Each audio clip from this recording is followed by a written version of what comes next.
Добрый день, меня зовут Матеев Айтал. Я ученик 8 класса Мирюской юношеской гимназии имени Василия Васильевича Алексеева, села Баргунцы, Усть-Алданского улуса. Представляем ваше внимание исследование на тему «Сравнительно-сопоставительный анализ переводов на якутский язык стихотворения Александра Сергеевича Пушкина «Я помню чудное мгновение». Вот уже прошло больше 200 лет дня рождения величайшего поэта, писателя, драматурга Александра Сергеевича Пушкина, а интерес к его творчеству растет из года в год.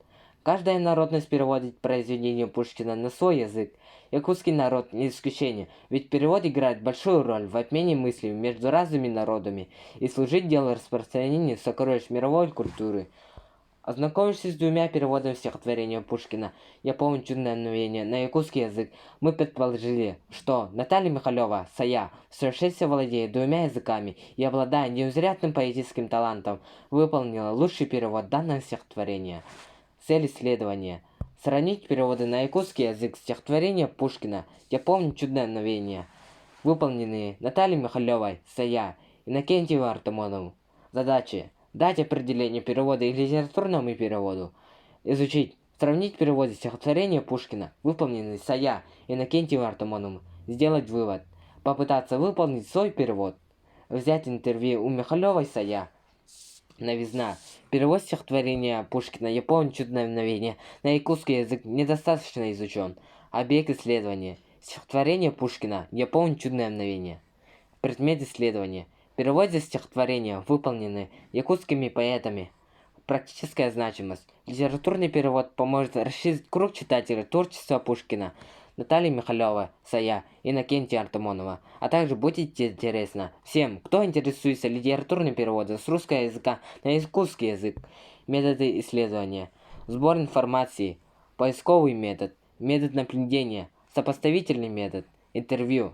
Перевод стихов – один из увлекательнейших творческих вызовов в современной научной литературе. Перевод трактуется как средство обеспечить возможность общения, коммуникации между людьми, говорящими на разных языках. Другими словами, идеальный перевод – это тот перевод, который несет в себе идею оригинала, не потерявший стилистическую окраску, но в то же время адаптированный для восприятия на языке перевода. Литературный перевод является наиболее трудной формой перевода. Прежде всего, литературный язык является очень насыщенным, очень концентрированным. Несколькими словами рисуется большая картина. В ходе решения задач литературного перевода необходимо учесть следующие моменты. Стиль текста оригинала, эмоциональность и образность, которую вложил в текст автор. Творческий подход к художественному переводу. Адаптация текста перевода под культурные особенности и менталитет страны носителя языка. Перевод с русского на якутский и с якутского на русский, как правило, осуществляется носителем языка, в совершенстве знающими как входной язык, так и выходной. Трудность перевода с русского на якутский, на наш взгляд, заключается в том, что эти языки принадлежат разным языковым группам. Соответственно, это различия в слогах, звуках слов, а также в том, что у этих народов разные менталитеты. В оригинале стихотворения «Я помню чудное мгновение» общее количество слов 103. Строфы стихотворения состоят из 8-9 сложных перекрестных строк. В переводе стихотворения Пушкина на якутский язык у обоих якутских поэтов общее количество слов меньше, чем в оригинале, по 87. В оригинале преобладает одно и двусложные слова, а в переводном трехсложные слова. Причин данного несоответствия можно смотреть в том, что русские и якутские языки относятся к разным языковым семьям, и рифмы стихотворения переданы в точном соответствии с оригиналом, но у обоих есть строки без рифм. Проанализируем передачу художественных фигур и тропов. Для примера возьмем сравнение, как мимолетное видение, как гений чистой красоты. Сая переводит «Бу улан сутяхту ягас каратен каране билбиппин». У Лансидёхту Ягас сравнение, а второе сравнение отсутствует. А Иннокентий Артамонов переводит. Гений джинна харас карата, мехалес костю карета. Он переставил местами строки, чтобы получить опоясывающую рифмовку. Кроме стилистических приемов и тропов, функционирующих стихотворения, особенностью языка произведения является использование Пушкина заимствования. В частности, заимствованное слово «гений» к рту своей возлюбленной автор сравнивает с гением чистой красоты и мимолетным видением. По поводу слова «гений» Наталья Михалева-Saya в интервью сказала: «В якутском языке слово «гений» слышится как другой звук, как будто стадо якутских лошадей впустил лошадь абсолютно другой породы.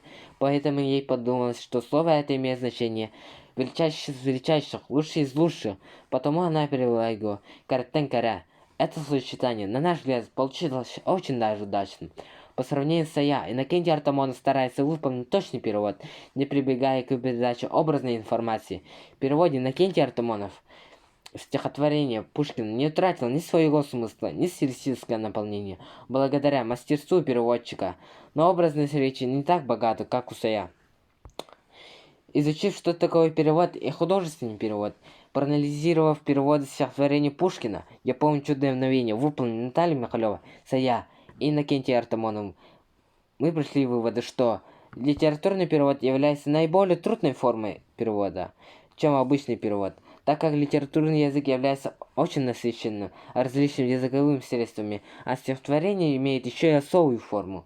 Наталья Михалева-Saya при переводе находит адекватную передачу образной информации, выраженной эпитетами, метафорами и сравнениями. Иннокентий Артамонов в основном производит точный перевод. Особое внимание он обращает на формы стихотворения, чем на образной информации. Недаром в его переводе общее количество слогов в строках одинаковое, использует опоясывающую рифмовку. Его ритмическое построение более стройное. Перевод стихотворения на якутский язык – дело сложное. Для выполнения хорошего перевода на якутский язык нужно в совершенстве владеть двумя языками, знать правила стихосложения, чтобы точно передать и формы, и содержание переводимого стихотворения. Наша гипотеза: Наталья Михалева-Saya в совершенстве владеет двумя языками и, обладая невероятным поэтическим талантом, выполнил лучший перевод стихотворения Пушкина. «Я помню чудное мгновение». Подтвердилось. Спасибо за внимание.